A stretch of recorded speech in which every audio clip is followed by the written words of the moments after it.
Imagine uma cidade antiga onde as ruas seguem linhas retas, cruzando-se em ângulos perfeitos como se alguém tivesse desenhado tudo com régua. Casas de tijolos sólidos se alinham lado a lado, muitas delas com banheiros próprios conectados a sistemas de esgoto cobertos algo surpreendente até para padrões modernos. Comerciantes utilizam pesos padronizados para garantir justiça nas trocas. Selos gravados com figuras de animais circulam junto com mercadorias que viajam por longas distâncias, tanto por terra quanto por mar. Essa não é uma visão futurista. Estamos falando de uma das civilizações mais impressionantes da antiguidade. A civilização do Vale do Indo, também conhecida como civilização Harapiana. Ela floresceu há mais de 4.000 anos em regiões que hoje correspondem ao Paquistão e ao noroeste da Índia. No auge, suas cidades mais famosas como Mohenjo-Daro e Harappa abrigavam dezenas de milhares de pessoas.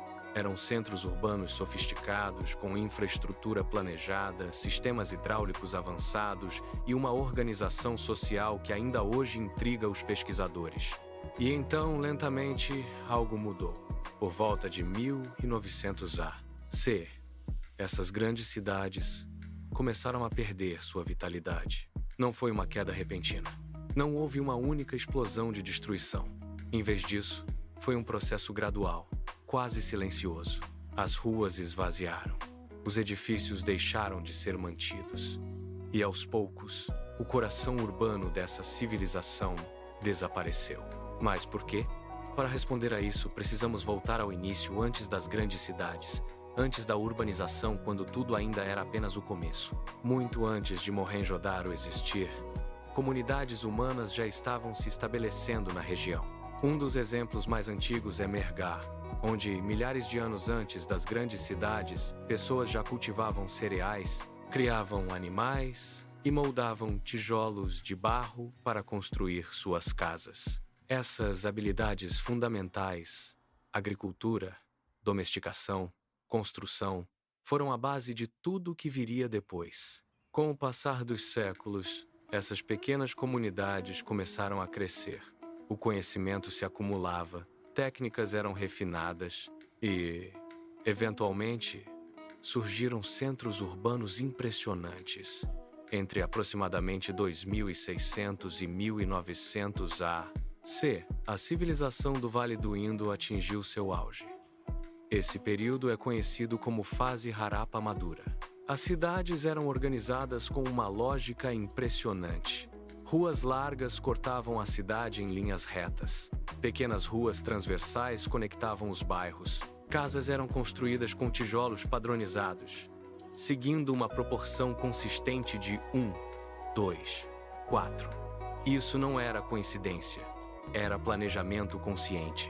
Muitos edifícios tinham 2 ou mais andares, e o mais surpreendente, praticamente todas as casas tinham acesso à água e sistemas de drenagem.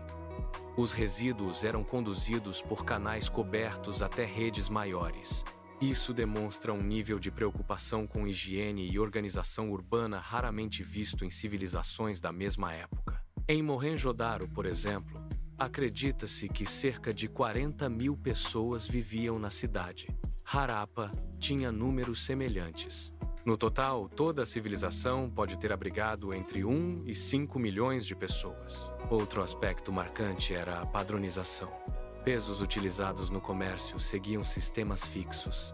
Selos com inscrições curtas e símbolos eram utilizados para identificar mercadorias. Isso facilitava o comércio em longas distâncias e indicava uma cultura compartilhada entre diferentes regiões. Curiosamente, apesar de todo esse desenvolvimento, há algo que não encontramos com frequência: grandes palácios ou túmulos monumentais. Isso levanta uma questão importante.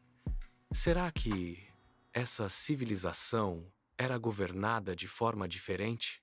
Talvez não houvesse reis poderosos como em outras culturas. Talvez o poder fosse mais distribuído. Ou talvez simplesmente ainda não tenhamos descoberto as evidências. O comércio também desempenhava um papel essencial.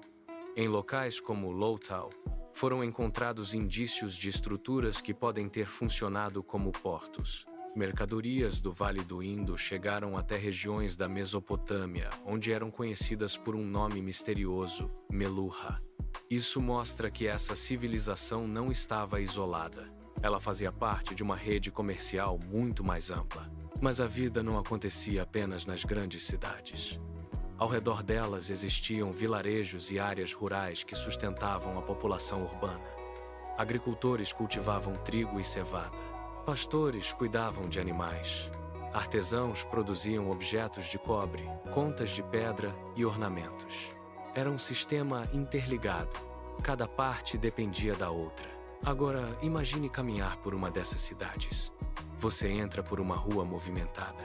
Ao seu redor, pessoas trabalham, conversam, carregam mercadorias. O som da vida urbana preenche o ar. As casas se organizam em torno de pátios internos. Alguns moradores puxam água de poços. Outros despejam água usada em pequenos canais que levam aos esgotos principais. Em uma área elevada da cidade, você encontra uma estrutura impressionante. O Grande Banho. Um tanque de tijolos cuidadosamente impermeabilizado, com escadas que levam até a água. Não sabemos exatamente sua função, mas é provável que tivesse importância ritual ou social. Tudo isso sugere uma sociedade altamente organizada. Mas, por trás dessa ordem, havia desafios constantes. Um dos maiores era a água. As cidades do Vale do Indo dependiam fortemente de rios e do regime de monções. E foi justamente aí que começaram os problemas. Evidências geológicas indicam que, por volta de 2200 a 2000 A.C., o clima começou a mudar. As monções ficaram mais fracas. As chuvas se tornaram menos previsíveis. Rios que antes eram estáveis passaram a variar. Alguns reduziram drasticamente seu fluxo. Outros mudaram de curso. Um dos exemplos mais discutidos é o rio Gagar-Hakra. Antigamente, ele sustentava diversas comunidades. Mas com a diminuição das chuvas, seu fluxo tornou-se irregular. Para uma civilização que dependia da água, isso foi devastador. As pessoas começaram a reagir. Algumas migraram para regiões com melhores condições. Outras tentaram adaptar suas cidades. Escavações mostram sinais de reparos constantes, muros sendo reforçados, estruturas sendo modificadas. Mas, com o tempo, essas soluções deixaram de ser suficientes. Além disso, terremotos podem ter agravado a situação em certas regiões. Áreas como Kutch apresentam atividade sísmica e há evidências de reconstruções após abalos. O comércio também sofreu impacto. Com rios menos confiáveis, o transporte se tornou mais difícil. Rotas comerciais foram afetadas. E quando o comércio enfraquece, as grandes cidades que dependem dele começam a declinar. Outro fator possível foi a saúde pública. À medida que as cidades envelheciam, os sistemas de esgoto podiam falhar. Poços podiam ser contaminados. Evidências sugerem aumento de doenças em fases mais tardias. Tudo isso não aponta para uma única causa, mas para um conjunto de pressões, e isso é importante. Por muito tempo, acreditou-se que essa civilização teria sido destruída por uma invasão, mas não há evidências sólidas disso. Não foram encontrados sinais de destruição em massa ou guerras generalizadas. Hoje, a maioria dos estudiosos concorda. O declínio foi gradual e multifatorial, entre 1900 e 1700 A.C. As grandes cidades perderam população. Mas isso não significa que a civilização simplesmente desapareceu. Ela se transformou.